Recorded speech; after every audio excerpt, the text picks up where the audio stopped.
আসসালামু আলাইকুম ওরহমতুল্লাহি ওবরাকাতুহু। আলহামদুলিল্লাহ ওয়াসসালাতু ওয়াসসালামু আলা রাসূলিল্লাহ ওয়া বা'দ। সম্মানিত মুসলিম ভাই ও বোনেরা,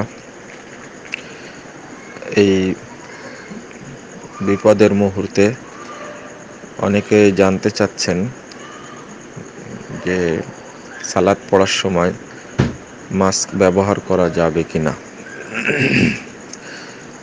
জি, যদিও সালাতের সময় মুখ ঢেকে রাখতে রাসূল সাল্লাল্লাহু আলাইহি ওয়াসাল্লাম নিষেধ করেছেন, কিন্তু প্রয়োজনের ক্ষেত্রে মুখ ঢেকে সালাত আদায় করা যাবে মর্মে উলামায়ে কেরাম অনেক আগেই ফতোয়া পেশ করেছেন। আলহামদুলিল্লাহ। তো মাস্ক এই বর্তমান প্রেক্ষাপটে মাস্ক ব্যবহার করে পরে সালাত আদায় করা যাবে, এই মর্মে বহু আগেই ফতোয়া দিয়েছেন সৌদি আরবের গ্র্যান্ড মুফতি শেখ আব্দুল আজিজ বিন আব্দুল্লাহ ইবনে বাজ রাহিমাহুল্লাহ। অনুরূপভাবে আর একজন শেখ সারা পৃথিবীতে পরিচিত শেখ মোহাম্মদ বিন সালেহ আল উসাইমি রাহিমাহুল্লাহ, তিনিও এর ফতোয়া দিয়েছেন।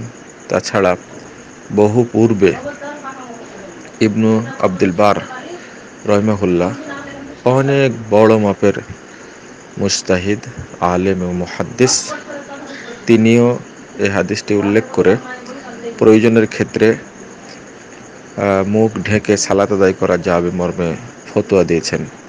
পাশাপাশি আরও আলেম এ মর্মে ফতোয়া দিয়েছেন। আলহামদুলিল্লাহ। তো বর্তমান প্রেক্ষাপটে মাস্ক ব্যবহার করে সালাত আদায় করাতে কোনো সমস্যা নাই।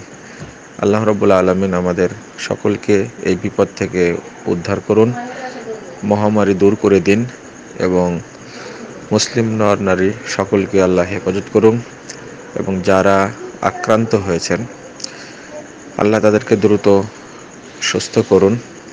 পরিবেশ পরিস্থিতিকে আল্লাহ স্বাভাবিক ও সুন্দর করে দিন, কল্যাণময় করে দিন, এবং যারা ইতিমধ্যেই মারা গেছেন এই মহামারীতে আল্লাহ তাদেরকে শাহাদাতের মর্যাদা দান করুন এবং তাদের পরিবারজনকে ধৈর্য ধারণ করার তৌফিক দান করুন। বারাকাল্লাহ ফিকুম ওয়া জাযাকুমুল্লাহ খাইরান।